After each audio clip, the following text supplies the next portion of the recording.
Hello बच्चों, आज हम निबंध लेखन करेंगे जिसका शीर्षक होगा नीम एक फायदे अनेक। पहले के ज़माने में हमारे टॉपिक हुआ करते थे निबंध लेखन में आदर्श बालक, पेड़ हमारे मित्र, नीम, साल, शीशम, इनके उपयोग। लेकिन आजकल के टॉपिक कहीं खो से गए हैं। आजकल हमारे शीर्षक होते हैं प्रदूषण, उनसे होने वाली समस्याएं, विज्ञान, उसकी महत्वता, बढ़ती स्क्रीन टाइम मतलब मोबाइल का बढ़ता उपयोग, उसके दुरुपयोग। आज हम कुछ नया सीखेंगे। बच्चों, आज का हमारा शीर्षक है नीम एक फायदे अनेक। नीम भारतीय संस्कृति से जुड़ा हुआ अत्यंत उपयोगी औषधीय वृक्ष है।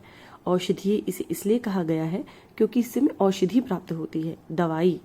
ये स्वयं ही एक विद्वान वैद्य की भूमिका निभाकर परिवार के सदस्यों की रक्षा करता है। ये एक पेड़ हमें इतने फायदे देता है और बदले में हमसे कुछ भी नहीं लेता। ये इतना ज़्यादा अच्छा होता है, औषधीय होता है, घर के आंगन में हमारे लिए इतना अच्छा होता है कि इसके लिए इसे हम घर का वैद्य भी कहते हैं। प्रातः यानी कि सुबह नीम की दातुन करने से तथा नीम की ताज़ा कोपले चबाते रहने से दांत सदैव स्वस्थ बने रहते हैं। इससे रक्त भी शुद्ध होता है। नीम की दातुन, आपको पता होगा कि अगर हम नीम की दातुन रेगुलर करते हैं तो हमारे दांत बिल्कुल सफ़ेद हो जाते हैं। उनमें पायरिया नहीं लगता, कीड़ा नहीं लगता, किसी भी प्रकार का दांत का कोई भी रोग हमें नहीं होता। रात्रि में इसकी सूखी पत्तियों को जलाकर धुआं करने से मच्छर भाग जाते हैं। अब आपको तो पता ही है कि मच्छर कितना परेशान करते हैं, लेकिन नीम में एक इतना औषधीय गुण होता है कि इसकी जो सूखी पत्तियां भी होती है वो भी हमारे लिए इतनी फायदेमंद होती है कि अगर हम उसे जला दें तो उसका जो धुआं होगा उससे मच्छर मक्खी भाग जाते हैं। नीम के सूखे पत्तों को अनाज, दालें जो होती हैं, अनाज होता है, और गर्म कपड़ों में रख दो तो उनमें कीड़े नहीं लगते। आपने देखा होगा अक्सर आपकी मम्मी जो दालें लेकर आती हैं उसमें नीचे नीम के कुछ पत्तियां दबा देती हैं, वो इसलिए ताकि उनमें कीड़ा ना लगे। नीम की पत्तियों को पानी में उबालकर स्नान करने से त्वचा रोगों से मुक्ति मिलती है। ये एक डिसइंफेक्टेंट का काम करता है। हमारे स्किन पे जितने भी बैक्टीरियाज प्रेजेंट होते हैं, हमारे शरीर पे जितने भी रोगाणु लगे हुए होते हैं, ये उनको धोकर हमारे शरीर से निकाल देता है।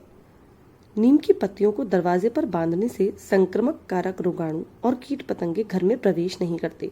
आपने देखा होगा जब किसी को चेचक हो जाता है या फिर कोई ऐसा संक्रमित रोग हो जाता है जो किसी एक व्यक्ति से दूसरे व्यक्ति में लग सके, उसमें अक्सर जो पुराने लोग होते हैं वो घर के दोनों तरफ नीम को टांग देते हैं तोड़कर। उससे क्या होता है कि जो संक्रमक कारक रोगाणु होते हैं, कीट पतंगे होते हैं छोटे छोटे, वो घर में प्रवेश नहीं करते। घना होने के कारण नीम की पेड़ भी ठंडी हवा देता है, छाया देता है जिसमें हम बैठते हैं। नीम की पेड़ की छाल को घिसकर मुहासों पर लगाने से मुहासे ठीक हो जाते हैं।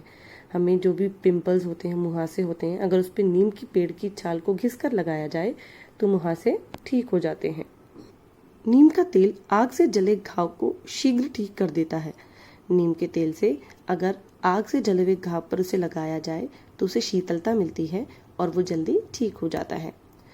आपने देखा होगा जब कोई भी आसपास आपके पड़ोस में कोई मर जाता है तो जब मृतक के दाह संस्कार के बाद शमशान भूमि से लौटते समय नीम की पत्तियों को चबाने का विधान है। हमारा हिंदू धर्म बहुत साइंटिफिक धर्म है। उसमें ये विधान इसलिए किया गया है कि ऐसा करने से मृतक देह से किसी भी प्रकार के संक्रमण होने का खतरा नहीं रहता।